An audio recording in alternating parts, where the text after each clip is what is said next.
I was saying forward there may a quick chicken stew. Into the chance in this is one adi and work Accra. A gumunye bebre. Kitwebi. Now if you now do seasoned chicken, will be a good. We mean near where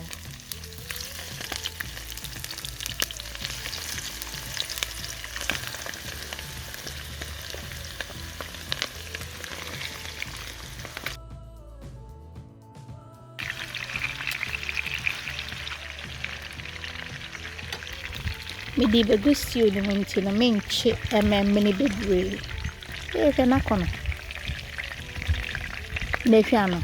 Ya ye. E koyi.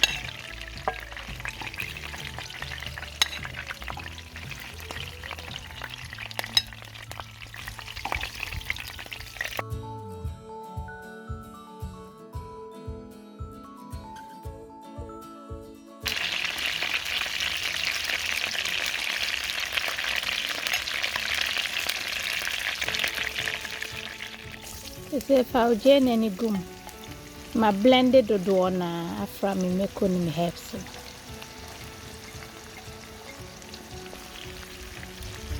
Na jana nyene kiti se be ya. Gene ni bechi brown na mafo ye ne yedde. So we me ye kakra bi. Se yedde. Stew o didi watch ya. Jai. Yedde papa. We di gum na do ye jollof spice blend no. Teaspoon of gum for the shit or dear. And also teaspoon. I see a powerhouse. I sham. To try be panya. Kotobi Mammy, when you be original mama Betty.com and our shops are horror na you will be na echo ye.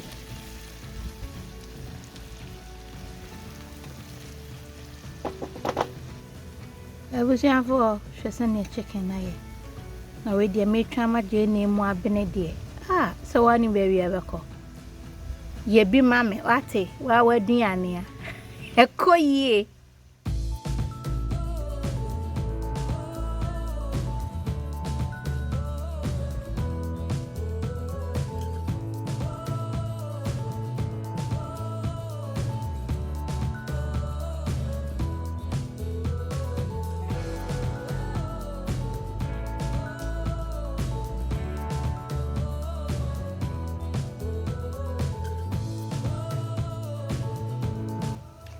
I was in front to say, dear, what has a mixture wing?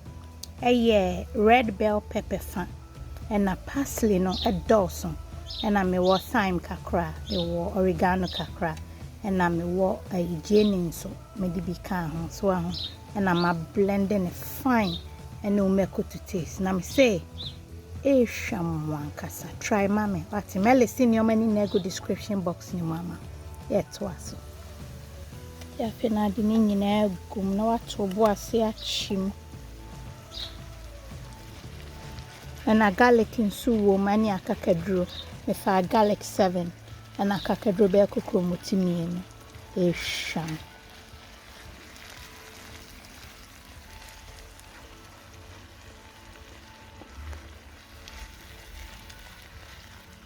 me jam blend mix ne kakra no so me de be another recipe. No ya na dose one obetumi a freeze ne kama na so obetumi a refrigerate no for up to about a week anya hwe abusian for me see ehwe a wa ha se no dai na sam ketwa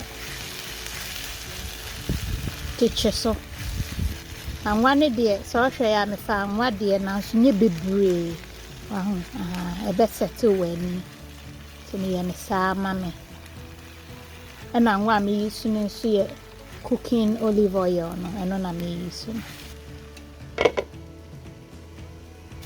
I was saying for her send ache more fine they say they me what has say me fresh tomatoes I didn't in echo and also basil kakra ewo na sunflower na me dey echo me what has see 1 tablespoon of me tin tomato base no so watch kama and to say when you know achi tomato paste ni mansa na de fresh tomatoes no aka ho na che say kama na yi doko lefi actually so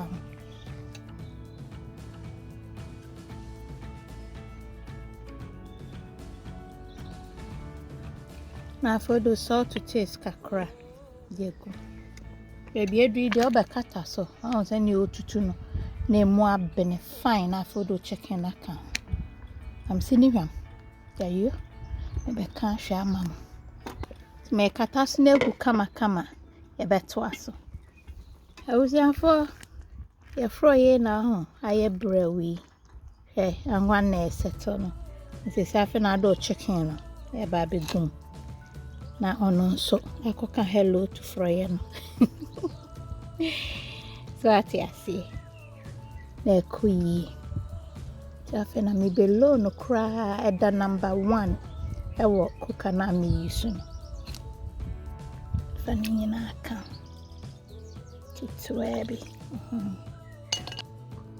Ementro ne boas ne nko hyehyem so na ma froy na yete